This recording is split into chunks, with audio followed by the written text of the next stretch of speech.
جب مر گئے وہ بولی نہیں، اس نے چھپ کے اپنا بچہ بھی لٹا دیا۔ آئے آئے کیا عقیدہ ہے، دیکھیں نا سادگی دیکھیں، اس نے اپنا بچہ بھی لٹا دیا کہ کہیں گے اٹھ تو یہ بھی اٹھ جائے گا۔ اب آپ نے فرمایا اٹھ جاؤ، وہ سارے اٹھ گئے پر وہ نہیں اٹھا۔ اب چیخ پڑی میرا بچہ مر گیا، ماں تھی نا، چیخ پڑی میرا بچہ مر گیا۔ حضور غوث پاک نے توجہ فرمائی اور توجہ فرما کر کہنے لگے کہ اگر میرے کہنے سے مرتا تو پھر اٹھتا بھی،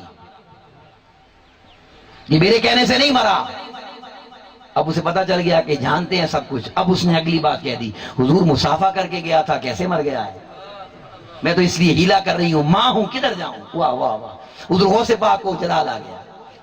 اب اگلی کرامت آپ نے آدھی سنی ہوئی ہے، جلال آیا، اٹھے اور فضا میں ہاتھ بلند کیا، ہاتھ بلند کر کے جھٹکا دیا، اس کا بچہ اٹھ کے بیٹھ گیا، زندہ ہو گیا۔ وہ چلی گئی شکریہ ادا کر کے۔ مریدوں نے پوچھا حضور یہ کیا تھا معاملہ؟ اب سنیے گا ذرا، آپ نے فرمایا اس کے عقیدے پر مجھے ترس آ گیا، اس کی اس سادگی پر مجھے ترس آ گیا، اس کا تڑپنا مجھ سے نہیں دیکھا گیا۔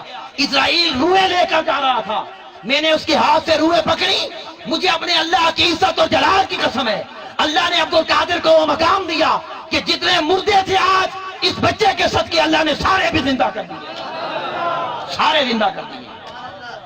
سامعین عزیز وقار، یہ اللہ کے ولیوں کی شان ہے۔ یہ کہہ رہے ہیں کہ پیران پیر شیخ عبد القادر جیلانی رحمۃ اللہ علیہ کی یہ کرامت تھی کہ جو شخص ان سے مصافحہ کر لیتا تھا اس دن اس کی موت نہیں ہوتی تھی۔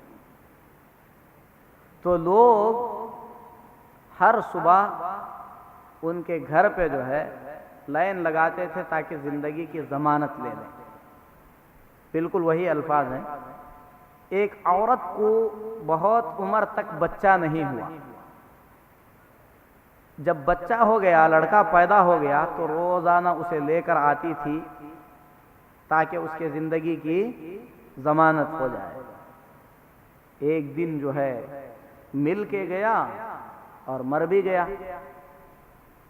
اس عورت کو جو ہے تسلی نہیں ہوئی، لے کر آئی تو سارے مرید بیٹھے ہوئے تھے۔ شیخ عبد القادر جیلانی جو ہے اپنے درس کے دوران کبھی کبھی کہہ دیتے تھے اپنے مریدوں سے مر جاؤ، تو سب کے سب جو ہے مر جاتے تھے۔ پھر کہتے تھے کہ زندہ ہو جاؤ، تو سب کے سب جو ہے زندہ ہو جاتے تھے۔ وہ اپنا مرا ہوا بچہ لے کے آئی، جب شیخ عبد القادر جیلانی رحمۃ اللہ علیہ نے کہا کہ مر جاؤ، سب مر گئے، تو اس نے بھی اپنے بچے کو وہیں پہ بازو میں لٹا دیا اور سوچنے لگی جب کہیں گے کہ زندہ ہو جاؤ تو بچہ بھی زندہ ہو جائے گا۔ شیخ عبد القادر جیلانی رحمۃ اللہ علیہ نے جب کہا زندہ ہو جاؤ، سب زندہ ہو گئے لیکن یہ زندہ نہیں ہوا، تو روتے ہوئے لے کر آئی۔ تو شیخ عبد القادر جیلانی رحمۃ اللہ علیہ نے کہا اگر میرے کہنے سے مرا ہوتا تو میرے کہنے سے زندہ ہوتا، یعنی تم مجھ سے چھپانا چاہ رہی تھی، جو باہر مرا ہے اسے لا کر یہاں پر میرے کہنے سے زندہ کرو، ایسا نہیں ہوگا۔ بہرحال وہ بہت رونے لگی، گڑ گڑانے لگی، تو شیخ عبد القادر جیلانی رحمۃ اللہ علیہ نے اپنا ہاتھ اوپر کیا اور جھٹکا دیا، پھر اس کے بعد جو ہے وہ بچہ زندہ ہو کر بیٹھ گیا۔ عورت چلی گئی، مریدوں نے پوچھا، یہ الفاظ ہیں، اللہ انہیں ہدایت دے، کہتے ہیں کہ مریدوں نے جب پوچھا تو شیخ عبد القادر جیلانی نے کہا اسرائیل روحیں لے کر جا رہا تھا، اللہ کے فرشتوں کا ادب نہیں، میں نے اس سے چھینا، اس بچے کی بدولت اور اس عورت کے عقیدے کی بدولت آج جتنے مرے تھے سب زندہ کر دیے گئے۔ کوئی مسلمان تو مسلمان، میں نہیں سمجھتا کہ کوئی ہندو بھی اس طریقے کا عقیدہ اپنے رب کے بارے میں رکھتا ہوگا کہ اللہ کا ایک نظام ہے، فرشتے ایک نظام کے تحت کام کرتے ہیں، بھلا اللہ تبارک و تعالیٰ کے اس نظام میں کیسے مداخلت کی جا سکتی ہے؟ میرے محترم بھائی، یہ جو واقعات بیان کیے جاتے ہیں نا، یہ اولیاء کے بیان کیے ہوئے نہیں ہیں، اللہ کے اولیاء ایسے واقعات سے پاک ہیں۔ یہ ہر دور میں یہ واقعات آتے کہاں سے ہیں؟ اگر آپ حدیث کی تاریخ پڑھیں گے، اللہ کے نبی صلی اللہ علیہ وسلم کی وفات کے بعد جو بیان کرنے والے ہوتے ہیں نا، لوگوں کا توجہ کھینچنے کے لیے، لوگوں کو اپنی طرف مائل کرنے کے لیے، تو پرانی باتیں، سنی ہوئی باتیں کب تک سنیں گے؟ کچھ نیا چاہیے، کچھ لیٹسٹ چاہیے۔ دین میں یہ مت ڈھونڈیں کبھی بھی، کچھ نیا کے چکر میں رہیں گے، کچھ نیا بنا کے بتانا پڑے گا۔ جو پرانا ہے اسی کو آدمی بار بار سنے، یاد رکھے یہ دین کا مسئلہ ہے۔ تو ہر دور میں یہ لوگوں کی جو جستجو ہے نا، کچھ نیا ہونا چاہیے۔ حدیث میں بھی قصہ گو پیدا ہو گئے، بہت سارے قصے بنا کر پیش کیے۔ جب اولیاء کا مسئلہ چل پڑا تو اس وقت بہت زیادہ مجال ان لوگوں کے سامنے کھل گیا، اور ایسے واقعات بیان کر کے صرف لوگوں کی توجہ حاصل کرنے کے لیے جو ہے بیان کیے جاتے ہیں۔ نہ اللہ کا کوئی نیک بندہ ایسی بات بیان کر سکتا ہے، نہ اللہ کے اولیاء میں سے کوئی ولی اس طریقے کی کوئی بات بیان کر سکتا ہے۔ اللہ پر ایمان رکھنے والا ہر شخص ایسی بیہودہ باتوں سے پاک اور بری ہوتا ہے۔ چہ جائے کہ شیخ عبد القادر جیلانی جیسی عظیم شخصیت جو کہ اللہ سے ڈرنے والے، متقی اور پرہیزگار اور نیک بندے تھے، بھلا اللہ کے بارے میں ایسی باتیں کیسے کر سکتے تھے؟ تو یہ ان کی باتیں نہیں ہیں، ان کے نام پر کمائی کرنے والوں کی باتیں ہیں، جو اپنی مزاروں کو زیادہ جو ہے روشن کرنے کے لیے یا زیادہ کسٹمر کھینچنے کے لیے اس طریقے کے واقعات بیان کر کے اپنے ولی کو سب سے بڑا جو ہے بیان کرنے کی کوشش کرتے ہیں۔ ورنہ ولیوں میں سب سے بڑے ولی کون ہیں؟ محمد الرسول اللہ صلی اللہ علیہ وسلم ہیں۔ ان کے بعد کون ہیں؟ صحابہ ہیں۔ شیخ عبد القادر جیلانی رحمۃ اللہ علیہ جیسے کروڑوں عبد القادر جیلانی بھی مل کر ابو بکر صدیق رضی اللہ تعالی عنہ کے ایک دن کے عمل کے برابر نہیں پہنچ سکتے۔ اگر ابو بکر صدیق رضی اللہ تعالی عنہ کو وہ ساری چیزیں حاصل نہیں تھیں تو پھر کسی اور ولی اور کسی اور پیر کو جو ہے کیسے حاصل ہو سکتی ہیں؟